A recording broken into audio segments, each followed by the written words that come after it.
Bienvenue à vous dans votre émission Ma famille, ma vie. Je suis ravie de vous retrouver comme à chaque fois. Aujourd'hui, on est le mercredi 11 décembre 2024. On est en direct avec vous sur Canal Algérie jusqu'à 11h30 comme d'habitude. Et aujourd'hui, dans l'émission, nous allons parler en deuxième partie. Pour le débat, je vous annonce le thème dès maintenant. Donc, le thème du jour est le suivant. Chirurgie esthétique, miroir, mon beau miroir. Alors, sous le bistouri se cache bien plus qu'une simple transformation physique. Et on en parle avec nos invités. On nous aura sur le plateau tout à l'heure Dr Samia Lafekrache, elle est psychologue et directrice générale d'un centre de recherche et d'application psychologique. Et avec nous aussi Dr Lamine Bouzid qui est chirurgien plasticien. Donc avec eux, nous allons parler de la chirurgie esthétique, des dérives de la chirurgie esthétique et puis quand la chirurgie esthétique peut être un plus, quand elle est réparatrice, quand elle aide des personnes à se sentir mieux, à dépasser on va dire, leur petite peur ou leur petit complexe, pourquoi pas, on en parlera en tout cas tout à l'heure avec nos invités. Vous pouvez d'ores et déjà nous appeler, laissez vos questions à la régie, on les posera à nos spécialistes. Je vous donne le numéro de téléphone tout de suite, c'est le 021 23 98 91, le 021 23 98 91. Les places tout de suite aux rubriques avec les filles. Bonjour les filles. Bonjour Lina. Bonjour Mounia, comment vas-tu? Ça va très bien et toi? Ça va, super. Alors aujourd'hui dans ta rubrique tu nous parles de la beauté mais autrement. Exactement, retour au naturel, donc pour une beauté authentique et durable. Ah bah super, on verra ça tout de suite après avoir dit bonjour aussi à Amel. Bonjour Amel. Bonjour, ça va? Ça va très bien. Très bien. Alhamdoulilah. Il sera question de beauté avec toi, mais beauté du paysage. Exactement, c'est Voilà. la nature. On va y aller au Pérou. Au Pérou, on voit pas mal de couleurs. Exactement. Super. Plus de développement après. Et avant de parler de beauté, j'ai envie de vous poser une question. Est-ce que vous aimez les animaux de compagnie? Ah, oui. j'adore. Oui, Vous en oui. avez? J'en avais, moi j'avais un chat. Et là, vu mon allergie, donc je ne peux plus me permettre T'as dû d'avoir te- des te- animaux. Oui, voilà. exactement. Mais j'adore les chats. Super. J'adore les chats. Et toi? Moi j'ai deux chiens, Super. un malinois et un Jacques Russell. Oui. Et j'avais 8 canaris, mais aujourd'hui Huit. j'en ai que 2. Ouais. Voilà. Mais c'est quand Oui, même c'est du quand même travail de Oui, s'en oui, occuper. beaucoup de travail. Mais c'est beaucoup de tendresse aussi, beaucoup de réconfort, on va dire. Énormément, énormément. Et qu'est-ce que vous pensez des animaux de compagnie IA, intelligence artificielle ou robot? Est-ce que ça pourrait un jour, à votre avis, remplacer justement les chiens ou les chats? Moi, personnellement, je ne suis pas pour. Je suis du même avis qu'Amel. Non, non. On va peut voir pas, ça. On ne peut pas, non. C'est pas possible. Ben, on va voir ça dans l'info du jour.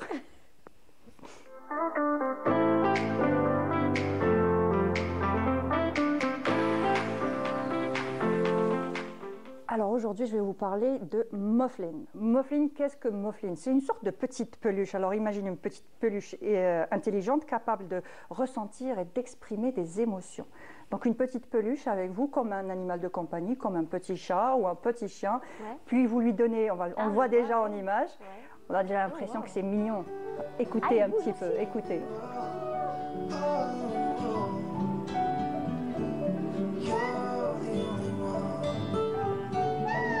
Vous voyez, ça fait même des petits sons.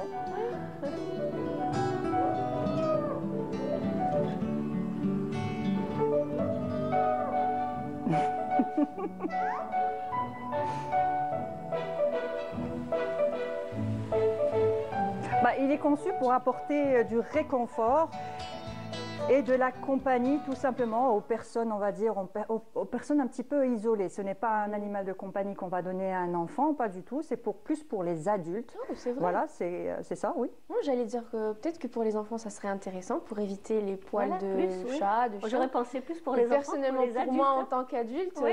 bon, Pour les adultes, on préférait des vrais. Hein. exactement. Mais il a été conçu pour les adultes, pas forcément pour les enfants, parce que les enfants, on a les camarades de classe, on a déjà la famille, mais pour une personne qui est un petit peu isolée, avoir un petit peu de compagnie, puis un animal de compagnie, c'est beaucoup de travail aussi. Ouais. Donc il faut le nourrir, il faut s'en le occuper, laver, le faire il sortir, faut le soigner, voilà, vous le savez, comme vous aviez donc des Ouais. animaux de compagnie, tu en as Exactement. toujours. Oui. Donc vous savez que c'est déjà beaucoup de travail, mais un appareil, voilà, parce que c'est un appareil aussi, hein, ça reste un appareil. Exactement. Donc un appareil comme celui-là, il faudrait juste le mettre à charger, c'est tout. C'est tout. Alors il est doté d'une intelligence artificielle de façon à ce qu'il interagisse avec son propre propriétaire. Donc si on le boude, si par exemple on n'en prend pas soin, bah, tout simplement il va réagir. Il va réagir en boudant lui ou de son côté, il va faire des bruits pour dire que non, ça ne va pas.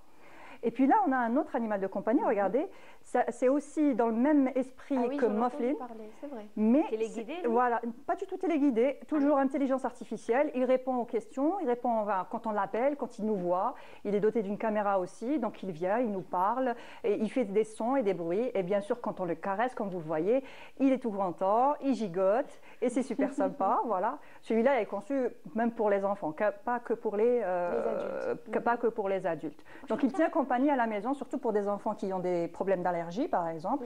Et commencer, il y a de plus en plus d'enfants avec des allergies. D'ici 2030, en principe, il y aura plus de 50% des enfants qui vont naître auront déjà des problèmes d'allergie.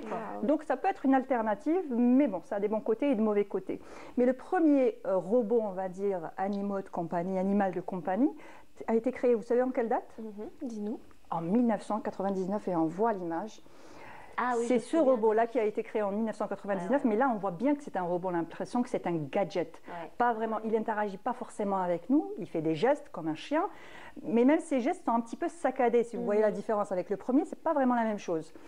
Il est là, il bouge un peu, il aboie.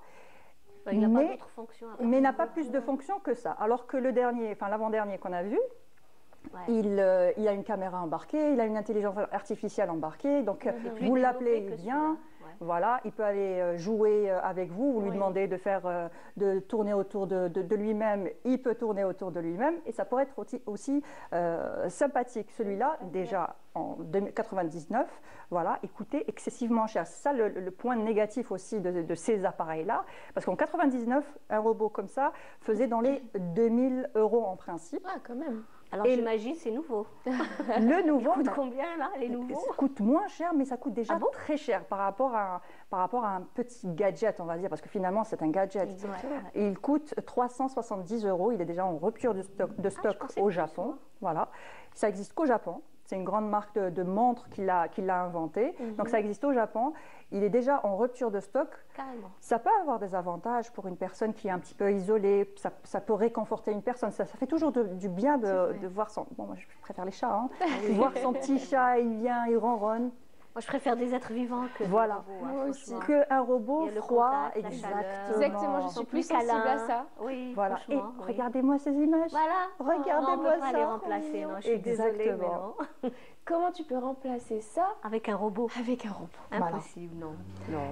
Et les points négatifs, c'est aussi la dépendance affective qu'on peut avoir avec des robots qui ne sont pas Finalement, réels aussi. Et exactement. puis il y a une question aussi d'éthique par rapport à ces robots, une question aussi de éthique et psychologique par rapport à ces robots, par rapport au fait de s'attacher à une machine. Exactement. C'est pas vraiment naturel, Non, n'est-ce pas? Non, Du tout. Voilà. c'est froid. Moi, je trouve que c'est froid. Mais là, Par c'est contre, tellement là, mignon. C'est vivant. C'est, je sais pas moi. Et puis commencer la journée avec des images comme ouais, ça de ouais, chats ouais, mignons, ouais. ça fait du bien. Exactement. Et le retour naturel, il n'y a pas mieux. Ah oui, franchement. Exactement, oui. On revient toujours au naturel et c'est ce qui est très très important. Enfin, pour moi, je trouve. Et on va en parler Très aussi. d'accord. Oui, on va en parler aussi, même. Par rapport à la beauté, au naturel, et on en parle tout de Exactement. suite dans ta rubrique. Exactement. tu veux bien. Vitalité et bien-être. Vitalité et bien-être. Jingle. Voilà.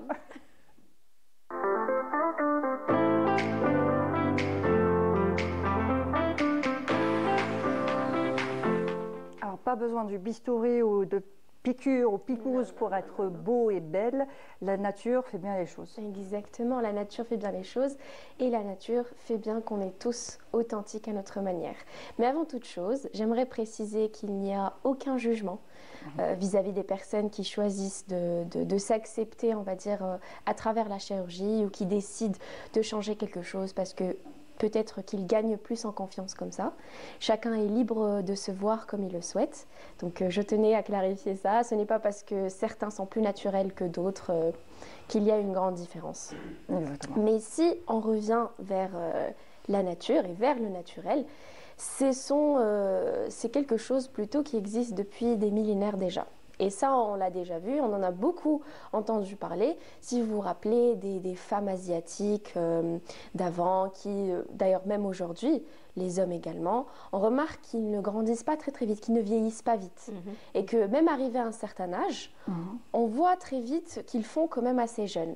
Et ça, c'est vis-à-vis des petites recettes qu'ils gardent, et puis même de leur hygiène de vie et des activités qu'ils font.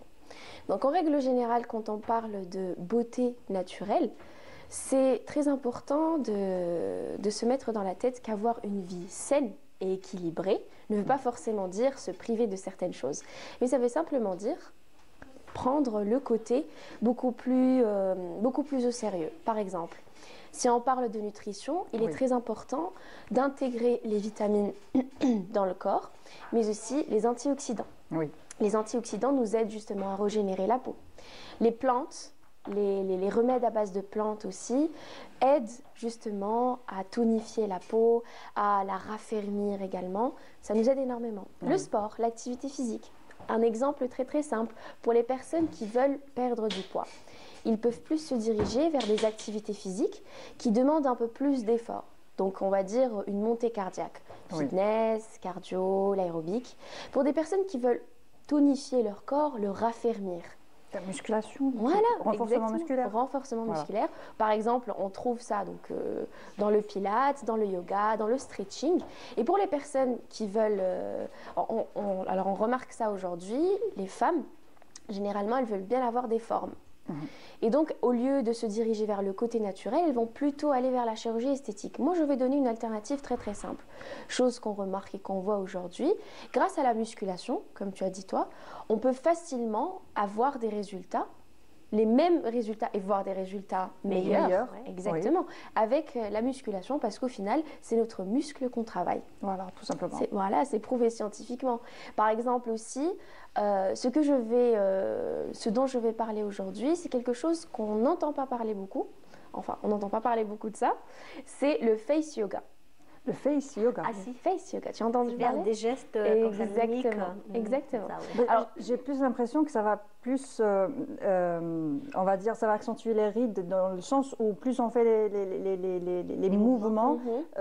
C'est une impression. Après, ça peut me dire si c'est vrai ou pas. Parce que quand on fait des mouvements et on plisse les yeux et on ouvre les yeux, je ne sais pas si on utilise les yeux aussi, quand on plisse les yeux, on commence à avoir les rides qui se creusent. Mais est-ce que ça va plutôt favoriser ou bien au contraire? Alors, bien au contraire, non. Ce que ça va faire, c'est ça va tonifier la peau et surtout la raffermir.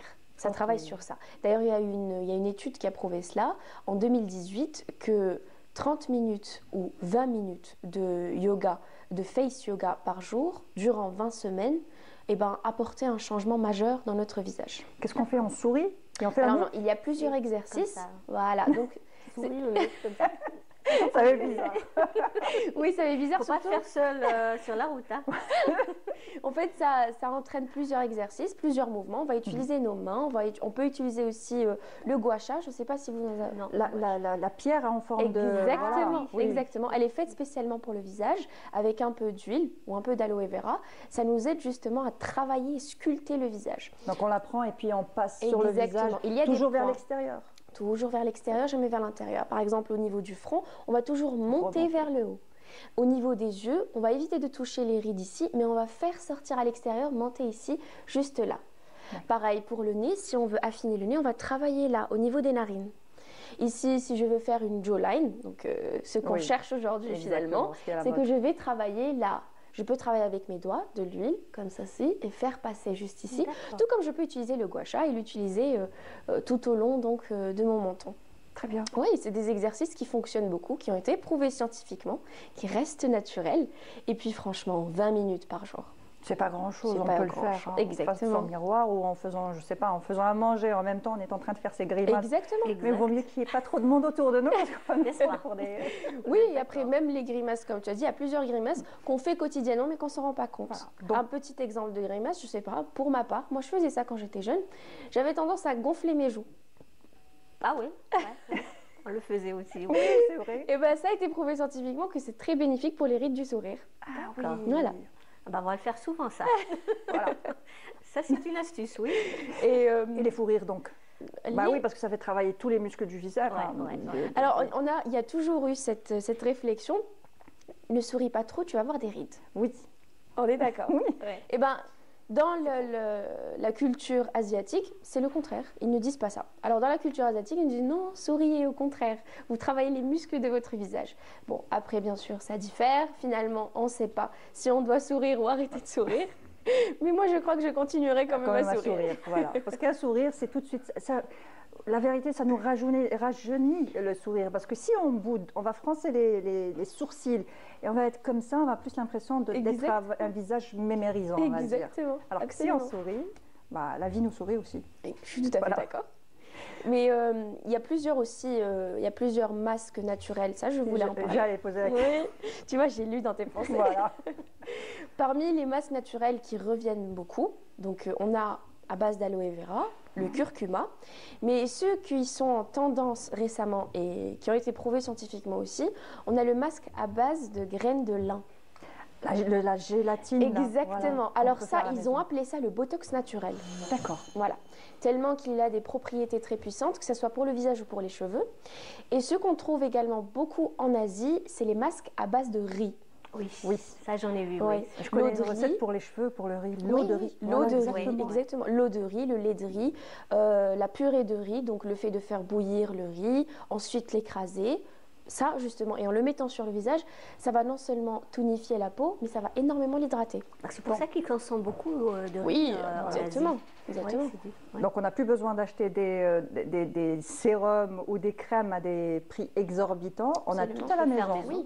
Franchement, pour les personnes qui peuvent se permettre, c'est un plus. Oui. Mais pour les personnes qui voudront toujours prendre le côté naturel, choisir cette voie-là, il y a énormément d'alternatives aujourd'hui. Et même en Afrique, si on parle de notre belle Afrique, les femmes d'avant utilisaient le beurre de karité, par exemple. Oui.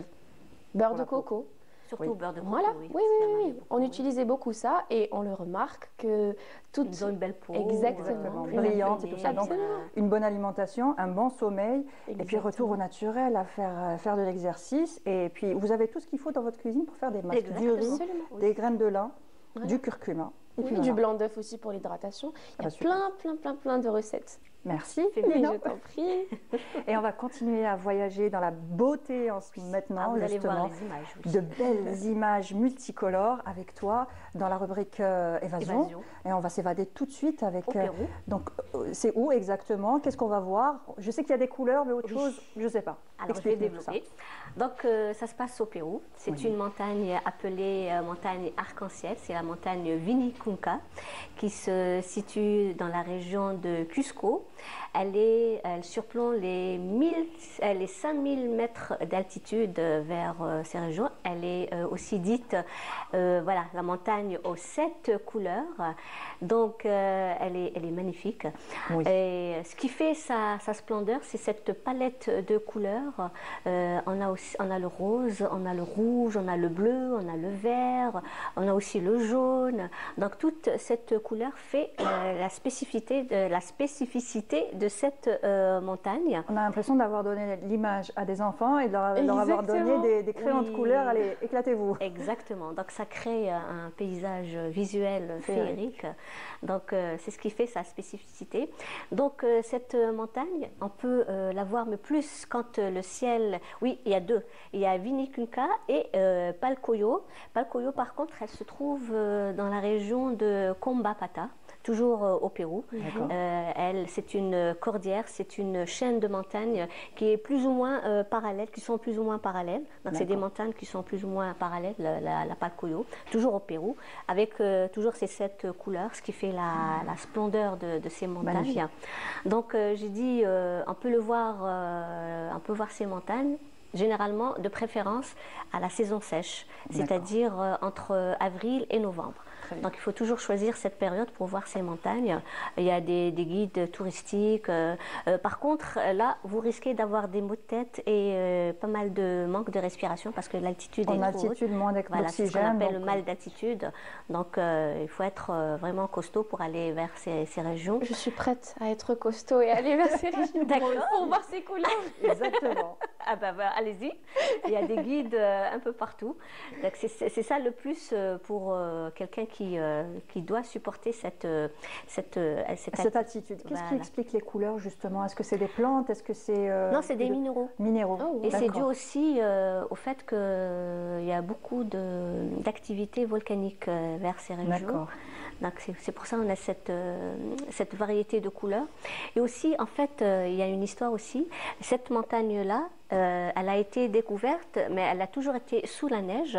Mais depuis le réchauffement climatique. Depuis le réchauffement, voilà, depuis le réchauffement climatique. Donc, ces couleurs, on peut les voir parce que ce manteau nuageux disparaît peu à peu, ce qui a fait que là, on peut voir ces couleurs pendant ce réchauffement climatique. On va dire que c'est un point positif. Je ne sais pas si c'est un point positif pour les gens qui habitent là-bas, mais bon, c'est devenu maintenant une destination touristique les plus populaires vers ces régions. Et comme je l'ai dit tout à l'heure, c'est dû aussi à l'activité géologique, aussi activité volcanique, aussi les mouvements tectoniques vers ces régions et aussi la sédimentation et les minéraux qui existent vers ces régions. Donc je vais vous dire la provenance de ces couleurs. Oui. Donc vous avez la couleur rose qui provient de l'argile rouge et, du sable. Le blanc, eh bien, il provient de la substance riche en carbonate de calcium, comme le quartzite et le grès et la marne.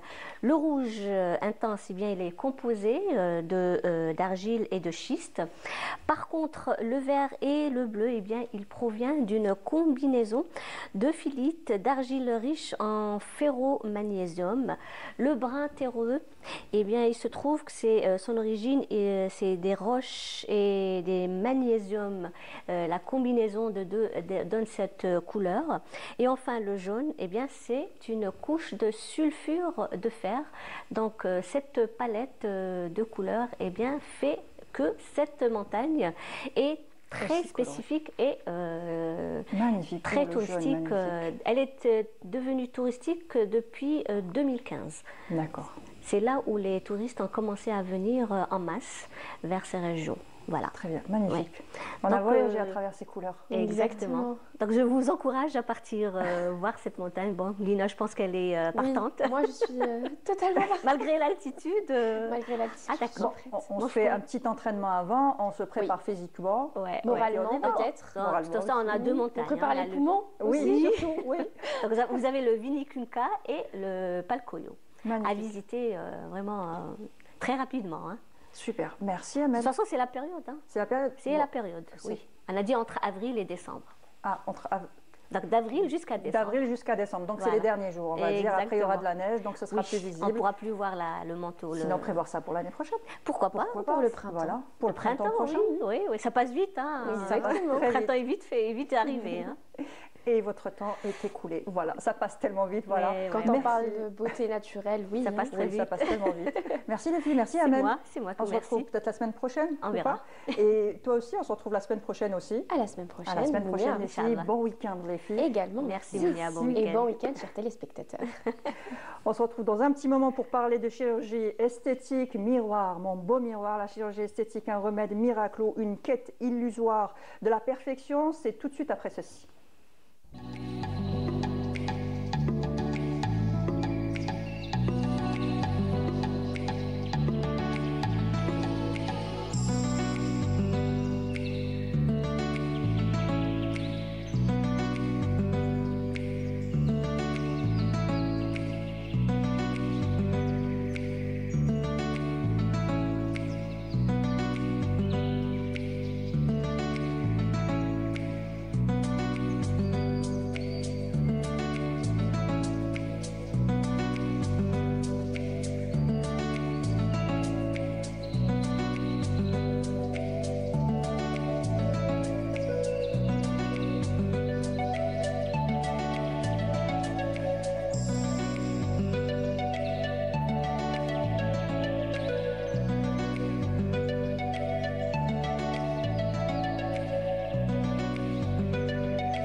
parle de chirurgie esthétique, le thème du jour, chirurgie esthétique, miroir, mon beau miroir. Alors, nouveau-né, pommettes rebondies, ventre plat, la chirurgie esthétique promet un corps parfait, mais au-delà de l'apparence physique, quel impact réel a-t-elle sur notre bien-être psychologique?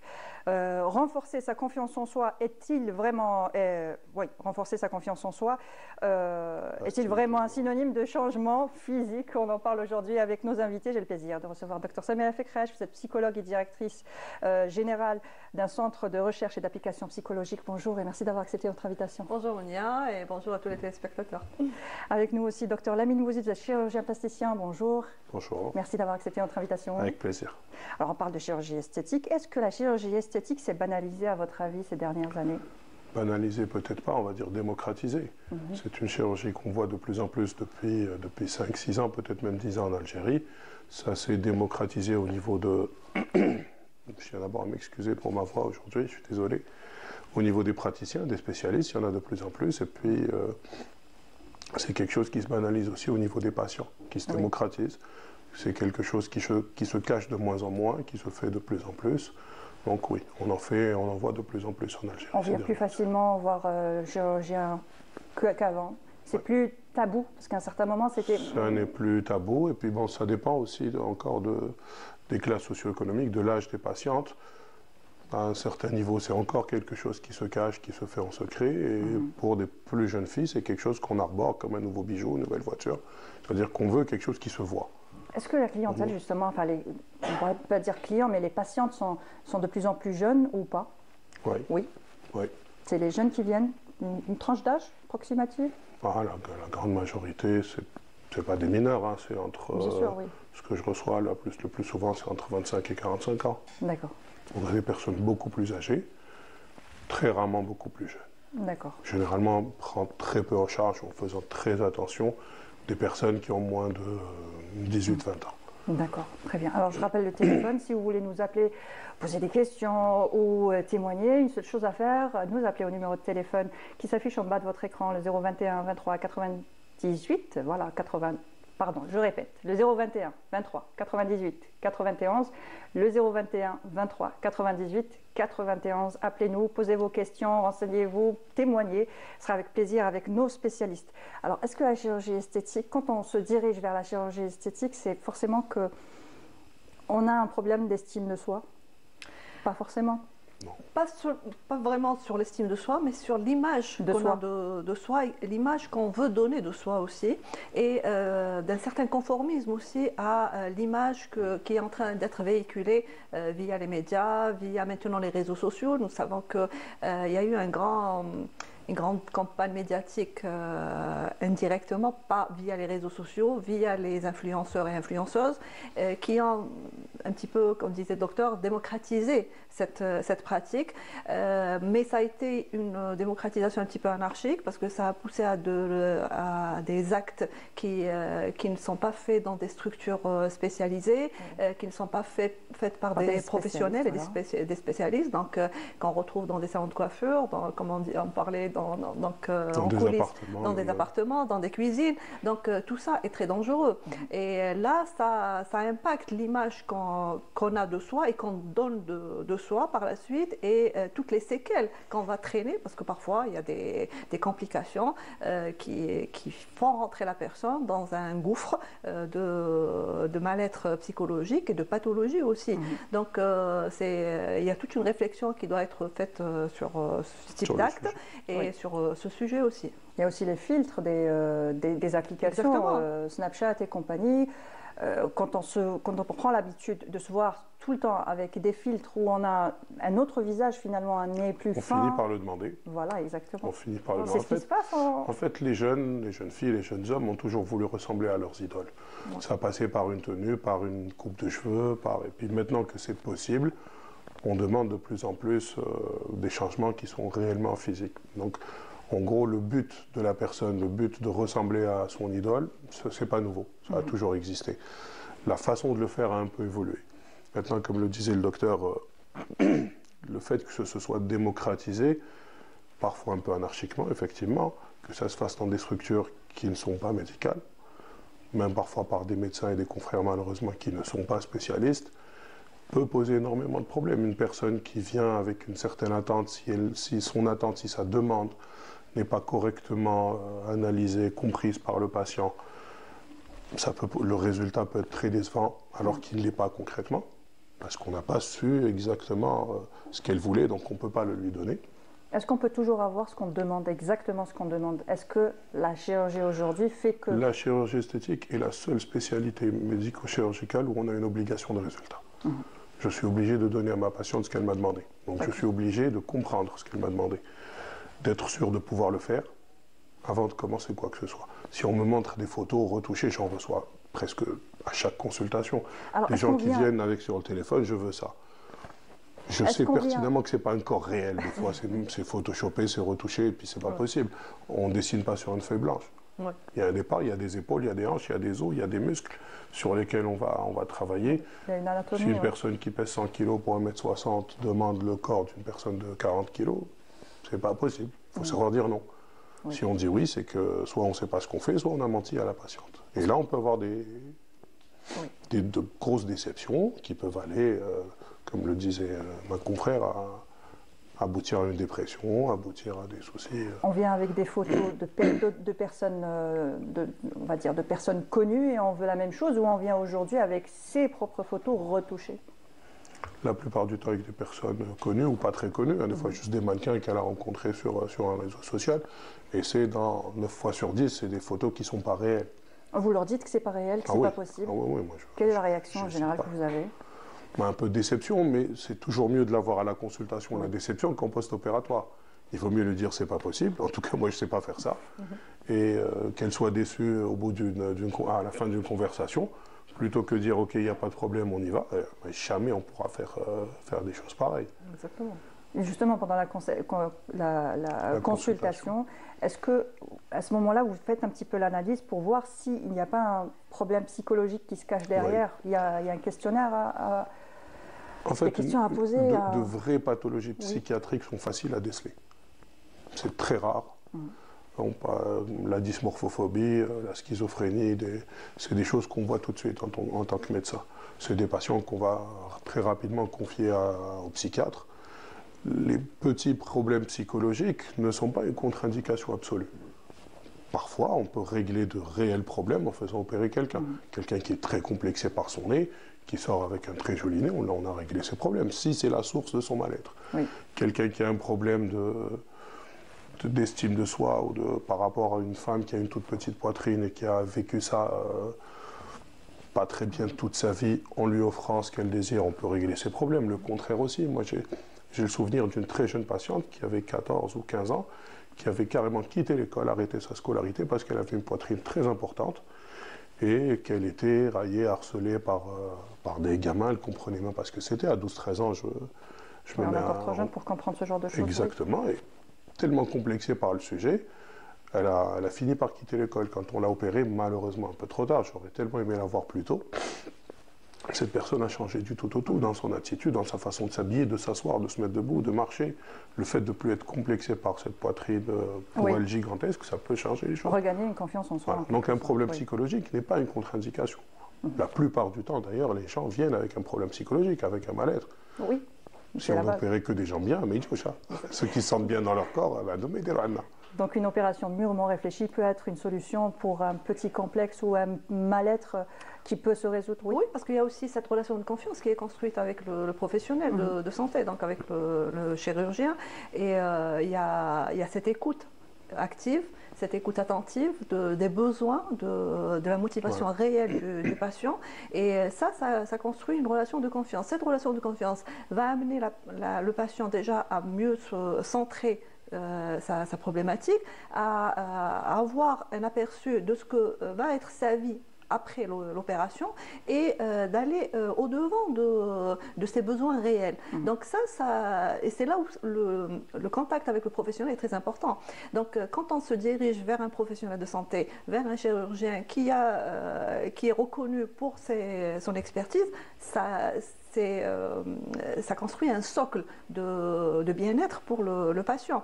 Et ça permet aussi d'éviter d'être charcuté à chaque fois et de rentrer dans une série infernale d'opérations.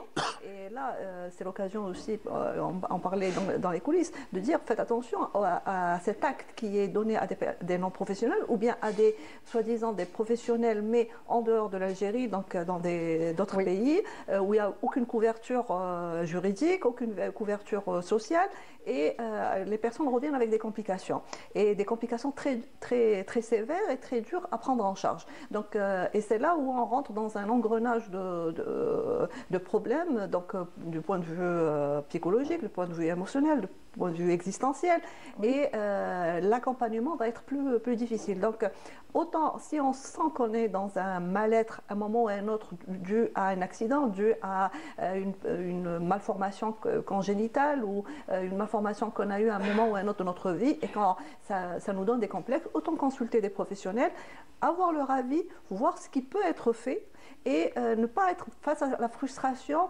de l'après-opération qui ne correspond pas à ce qu'on avait envie. Parce qu'on s'est référé à un référentiel qui ne nous correspond pas, à un filtre, à de l'intelligence artificielle qui ne correspond pas ni à notre morphologie, ni à notre personnalité aussi. Et il faut dire que le résultat n'est pas tout de suite visible après une opération, il y a la convalescence. Ça s'explique en consultation. Et puis juste pour rebondir sur le sujet, d'abord, reconnaître le problème psychologique, être sûr que le problème physique est la source du problème psychologique, parce que parfois c'est effectivement juste un nez qui est complexe et c'est facile à régler. Parfois ce nez a engendré d'autres problèmes psychologiques, ce nez c'est ça, ou c'est fesses, enfin, en tout cas ce problème a engendré des problèmes, des souffrances qui ont évolué.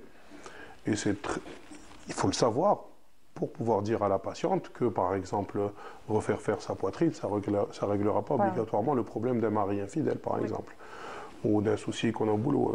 Si la souffrance a évolué, il faut le déceler, il faut le dire, parce que j'ai le souvenir d'une patiente que j'avais opérée, ça s'était très bien passé, elle était contente, elle m'appelle 2-3 ans après, la amalia ma نجحتش. Donc la amalia ma نجحتش, madame, 3 ans après. Oui, non, c'est pas une baguette magique. Oui, mais son but c'était ça. Oui, de se marier. C'était de se marier, et comme ce n'était pas quelque chose qui était évident à la consultation, elle vient, elle me dit j'ai un ventre trop grand ou des fesses trop petites, on règle ça et c'est fini. Mais son but, c'était pas de régler ça, c'était de se marier. Régler un autre problème. Voilà. Donc dans ce cas en particulier, ça n'a pas été décelé à temps, et on découvre quelques années après,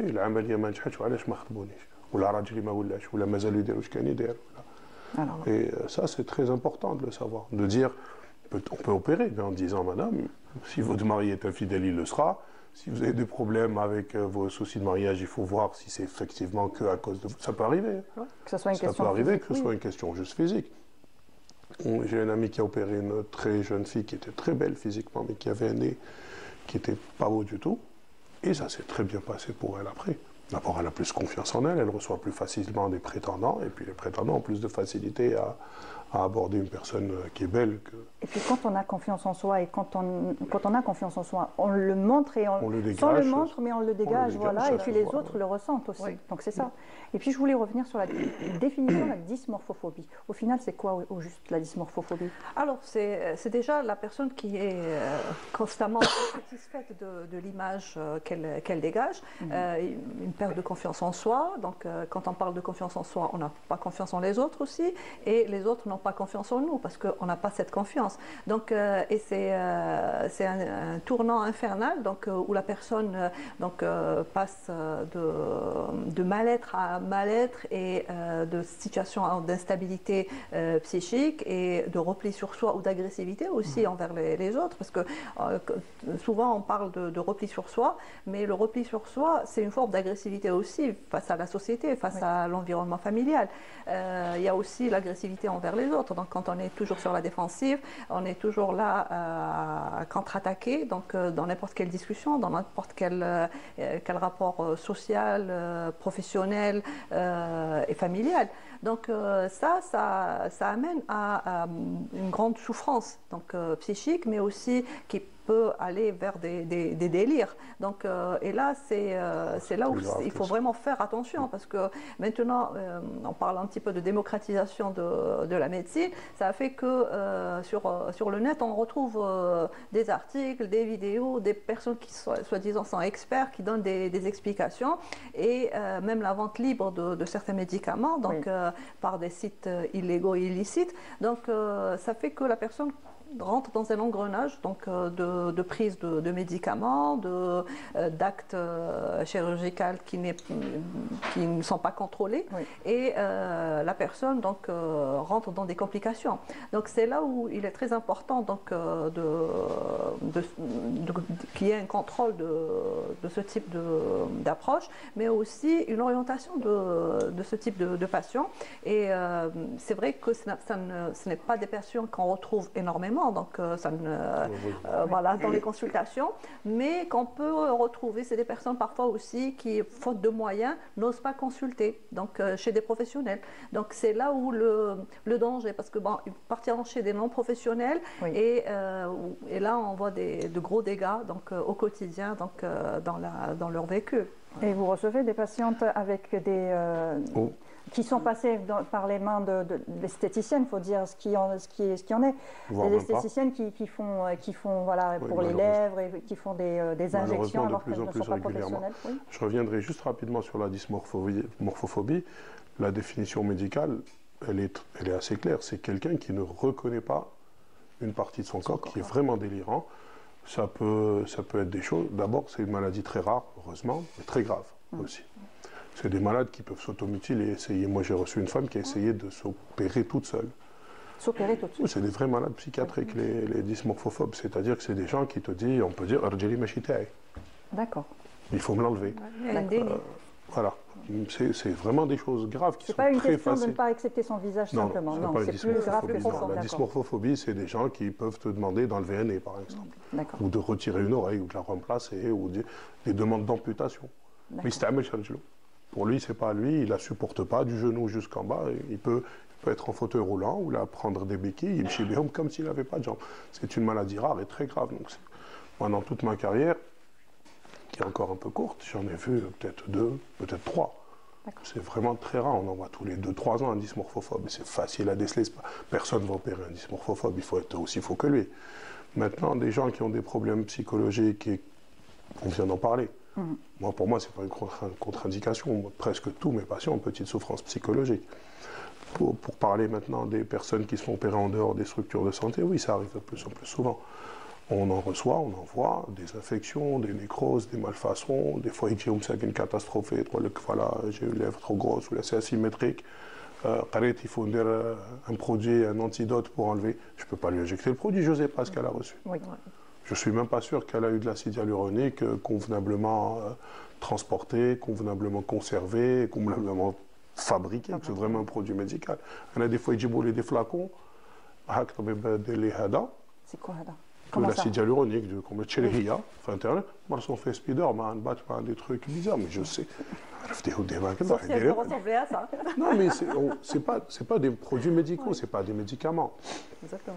Elle vient avec un flacon, je vois à l'intérieur que c'est de l'acide hyaluronique, mais je ne sais pas de quoi c'est fabriqué. De grands fabricants mondialement reconnus ont triché, ont utilisé. Alors, la Chine, donc, ils sont fait des animés. Il n'est pas stérile. Il vit moi, je peux même pas le prendre avec une paire de gants. C'est inutilisable. Et ces gens-là, dans des cuisines, dans des salles de bain, dans des appartements, dans des salons de coiffure, les injectent très facilement. Injecter le visage, c'est un geste très, très compliqué. Exactement. C'est souvent des vascularisations terminales, comme pour la lèvre, les ailes du nez et tout. Donc, injecter du produit comblant dans une artère, ça la bouche. Et toute la partie qui est vascularisée par cette artère va être en souffrance. Donc, soit ça se règle très vite et très rapidement, et on peut récupérer, mais parfois elles arrivent avec une aile du nez ou un bout de lèvre déjà noir, fini. Nécrosé? Nécrosé, c'est des choses... Il n'y a pas moyen de récupérer? On peut récupérer une fonction, elle peut respirer ou remanger, mais esthétiquement, c'est fini. Est-ce qu'il n'y a pas une intervention chirurgicale justement pour avoir une autre lèvre ou pour réparer quelque chose? On peut réparer quelque chose, on peut lui repermettre de manger, lui repermettre de parler, mais esthétiquement parlant, elle ne sera jamais comme avant. D'accord.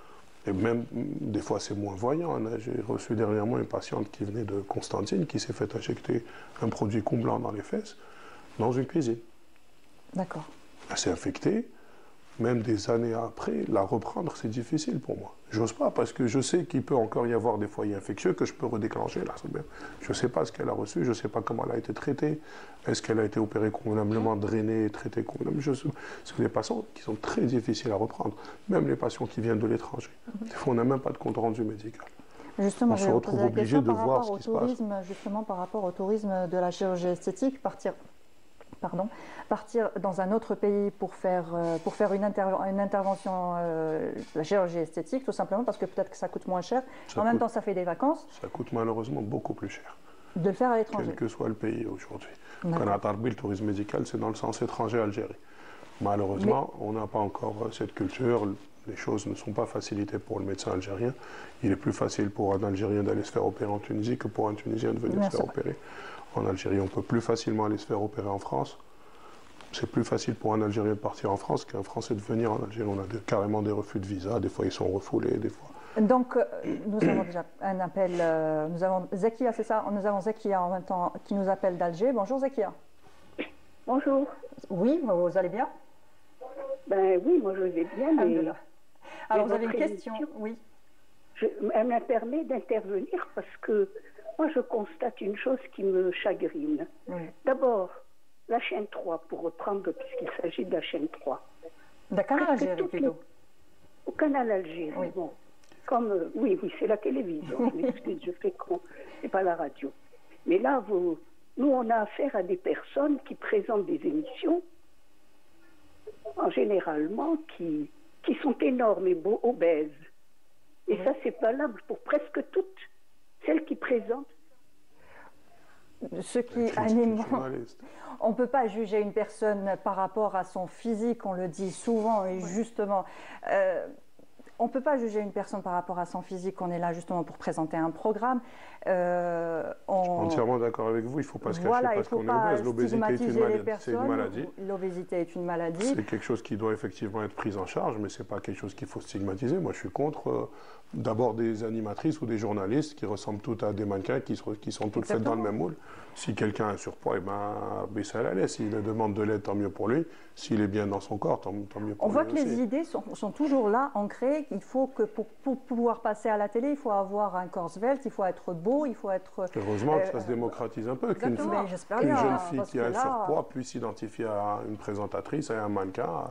Ça se démocratise dans d'autres pays. J'espère que ça ira de mieux en mieux chez nous. Et c'est ce qui crée aussi les problèmes neuroexistentiels, parce que le fait de vouloir ressembler à un modèle, voilà. Donc à un modèle, à un moment ou à un autre, on se sent éjecté, on sent qu'on sort de notre territoire, de notre droit de citer, notre droit d'exister, et on est obligé de ressembler à ce moule. Et c'est là où on va dans les déviations de la chirurgie esthétique. Le surpoids. La chirurgie esthétique n'est pas un traitement contre l'obésité. Il faut déjà le savoir tout de suite. On ne traite pas, c'est une autre spécialité. Exactement.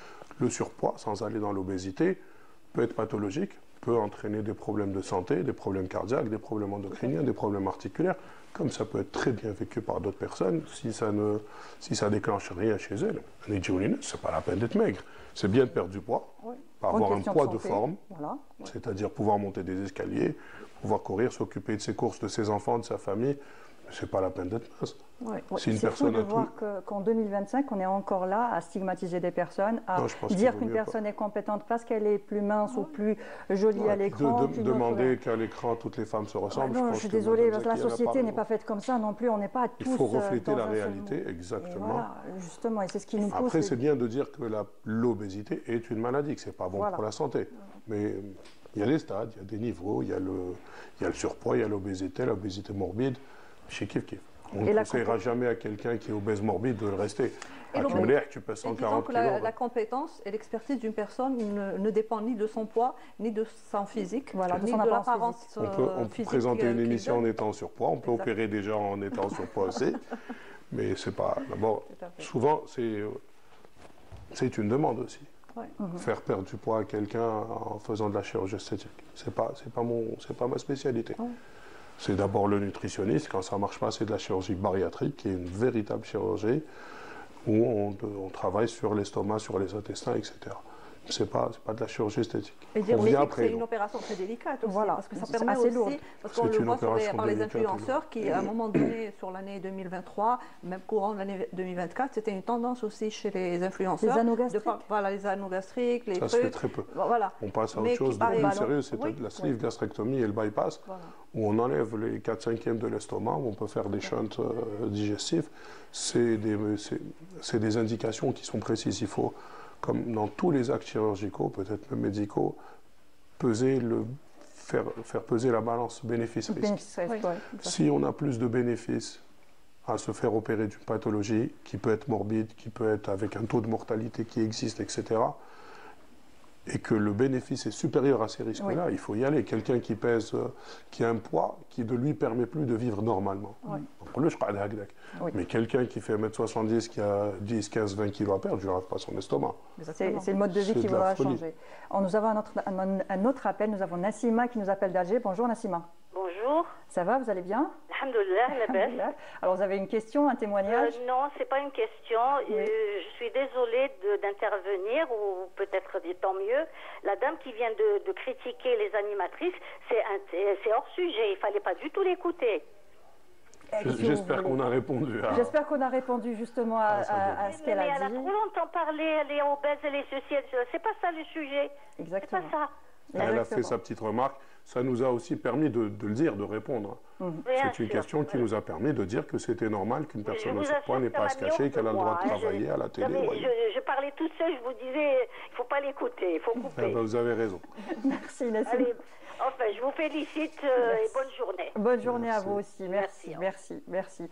Voilà, même les téléspectateurs sont choqués par cette remarque, c'est clair. Et c'est le reflet qu'on a dans notre société. Mais il faut que ça change.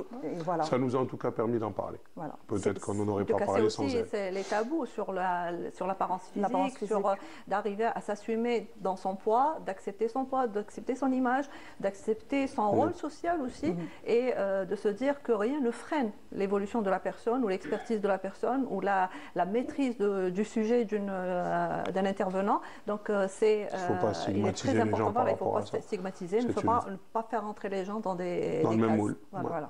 Et comment on peut aider une personne à regagner un peu d'estime de soi quand le corps qu'elle voit, c'est le corps qu'elle n'aime pas? Déjà, arriver à reconstruire l'historique de la personne, donc voir réellement ce qui a amené à ce mal-être, donc pourquoi elle refuse son image, et cette image, elle la refuse pour quelle raison, quelle est l'image qu'elle veut avoir et pourquoi veut-elle cette image par rapport à une autre. Et c'est là où on commence à travailler sur cette estime de soi et sur la réconciliation avec soi. Et quand on parle de soi, c'est le côté émotionnel, c'est le côté existentiel, c'est le côté transgénérationnel qu'on a hérité, parce que parfois aussi on a des idées préconçues par les messages contraignants qu'on a hérités par nos parents, par l'environnement dans lequel on a vécu, et qui fait qu'à un moment ou à un autre, on se refuse, on refuse l'image qu'on donne et on veut ressembler à telle ou telle image. Donc retravailler sur cet équilibre avec soi et se réconcilier avec soi-même et avec tout ce qu'on a reçu des autres. Exactement. Vous pouvez toujours nous appeler au numéro qui s'affiche en bas de votre écran si vous voulez nous faire une remarque. On répondra avec plaisir.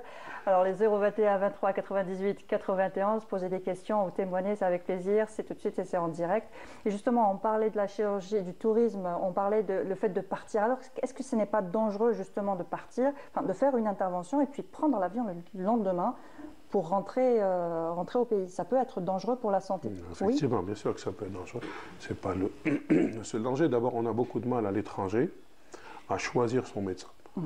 Parce qu'on va se baser sur des publicités qui se font sur les réseaux sociaux. Tout le monde peut en faire, même si c'est interdit. Les publicités pour les structures de santé en Algérie. En Algérie, on n'a pas le droit de faire de publicité, mais d'autres pays le font, même à la télé, même sur des chaînes, de grandes chaînes de télévision, avec de très grandes audiences. Ces gens-là se retrouvent face à des médecins qu'ils n'ont jamais vus et qui ne vont jamais revoir. J'ai reçu une patiente derrière moi qui se fait opérer en Turquie. Elle avait eu une téléconsultation avec un médecin. Elle a payé d'avance sa chirurgie, ses actes. Elle s'est retrouvée en arrivant face à un autre médecin qu'elle ne connaissait pas, qu'elle n'avait jamais parlé, qui l'a opérée et qui ne l'a pas opérée de ce qu'elle avait demandé, de ce qu'elle avait payé. Ça ne s'est pas très bien passé, ce n'était pas une chirurgie de très grande qualité, elle n'avait pas eu de complications, mais beaucoup de déceptions. Oui. Elle devait se faire opérer de quelque chose, elle a été opérée d'autre chose, carrément. En plus du problème de la langue. En plus du problème de la langue. J'ai reçu une patiente qui a payé l'équivalent de 5 fois ce qu'elle aurait payé en Algérie pour une intervention très simple, une liposuction en Turquie. Et elle m'a dit, on m'a promis un traducteur. Elle m'a dit, je l'ai reçu, il m'a reçu à l'aéroport, à la clinique, et à la fin, j'avais très très mal à la tête et j'arrivais à l'expliquer à personne. Au bout d'un moment, j'ai crié, pleuré, truc et tout. On a fait un fauteuil roulant, on a un scanner, ils l'ont mise dans un avion, pas toi, non. Et on se retrouve à gérer des gens qu'on ne connaît pas. D'abord, tout le monde ne veut pas les prendre en charge. Souvent, moi, elles arrivent chez moi après avoir vu 3 à 4 chirurgiens qui ne veulent pas prendre la responsabilité de quelqu'un d'autre. Et moi, quand je les prends, c'est très compliqué parce que je ne sais pas ce qui a été fait. Elles n'ont pas encore leur compte rendu opératoire. Des fois, elles l'ont en turc, on a du mal à les traduire. Des fois, on sait. Je ne dis pas que les Turcs sont de mauvais chirurgiens ou que les Tunisiens sont. Mais il y a des bons et des mauvais partout. C'est plus facile de choisir son chirurgien quand on est en face de soi, quand on peut prendre des avis, demander à ses patients dans une salle d'attente, quand on peut. Il faut avoir une consultation, une deuxième consultation. Voilà. On est sûr qu'on est opéré par la personne qu'on a vue. Voilà. Et on a une couverture juridique aussi, exactement. Qui est très importante aussi. Elles n'ont aucun recours. Oui. Elles n'ont aucun recours, ça coûte très cher de repartir, de faire des allers-retours pour refaire un simple pansement. C'est clair. Mais voilà, on est arrivé à la fin de l'émission. Un dernier conseil, il faut dire aussi que la chirurgie esthétique, on ne blâme pas aujourd'hui la chirurgie esthétique, elle peut être un plus pour des personnes qui ont des complexes, des petits ou des gros complexes, qui peut les aider à retrouver la confiance en soi. Et je vous laisse le dernier mot par rapport à cela. Et moi, si j'ai un seul conseil à donner, c'est de bien choisir son médecin. Mais chez qui est sa spécialité, peut-être même ses qualifications, ce n'est pas interdit, c'est même une question que je trouve plus logique et utile qu'une personne me dise moi, je disais tout à l'heure à madame, pour acheter de la viande, on ne va pas chez le fromager. Exactement. N'importe qui fait le marché, on va aujourd'hui chez le dentiste, ce serait bien de faire la même chose en chirurgie esthétique, en médecine esthétique, même chez le médecin. Même chez un médecin, si quelqu'un vous opère je vais pas, moi personnellement, et j'imagine que vous aussi, n'irez pas vous faire opérer du nez chez le médecin des genoux, chez un orthopédiste, ou je n'irai pas me faire opérer mes genoux, c'est chez un ORL. Exactement. Puis le voir, lui demander, mais chez Merci, docteur Lamine Bouzic, chirurgien plasticien, merci pour votre participation. Avec plaisir, je vous en prie. Docteur, dernier mot. Dernier mot, c'est de dire il faut déjà se réconcilier avec soi-même, faire un inventaire un petit peu de son historique du côté psychologique, émotionnel, et de là voir ce qui nous correspond et ne pas essayer de ressembler à un filtre ou à une image qu'on nous a introduit via les réseaux sociaux. Très bien. Docteur Samira Fekrach, vous êtes psychologue et directrice générale d'un centre de recherche et d'application psychologique. Merci aussi pour votre participation.